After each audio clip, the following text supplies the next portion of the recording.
সামনে ২টা বছর কিভাবে শিল্পী সমিতির কাজ করে যাব এটা নিয়েই ভাবনা চিন্তা এগুলো সবকিছু থাকবে। আমাদের মাননীয় প্রধানমন্ত্রীর কাছে আমি অনুরোধ করব অন্তত ৩ থেকে ৪০০ ডিজিটাল হল করে দেন। বাংলাদেশে প্রত্যেক উপজেলাতে যেন আবার আগের মতো একটা করে হল থাকে। বাংলাদেশে একটা শ্রেণীর জন্য এই একটাই বিনোদন। সরকারের কাছে আবার বলবো যেন এইটা আবার নতুন করে জাগ্রত হয়। প্রযোজকরা যারা ইনভেস্ট করে বিজনেসের জন্য আসে, পরিচালকরা ডিরেকশন দেয়।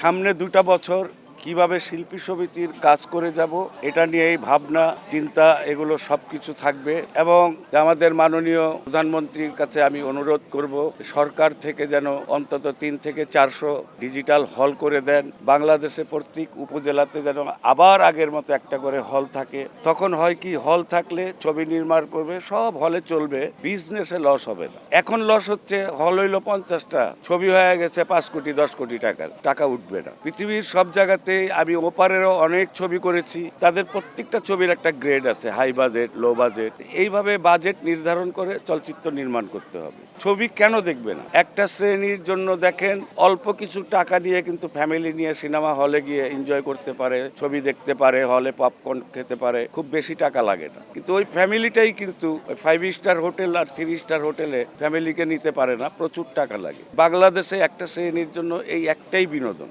এই বিনোদনটা মাঝখানে একটা ধ্বংসের দিকে চলে গেছিল। সরকারের কাছে আবার বলবো যেন এইটা আবার নতুন করে জাগ্রত হয়, চলচ্চিত্র লোক কাজ করে খেতে পারে, এই আমার প্রত্যাশা।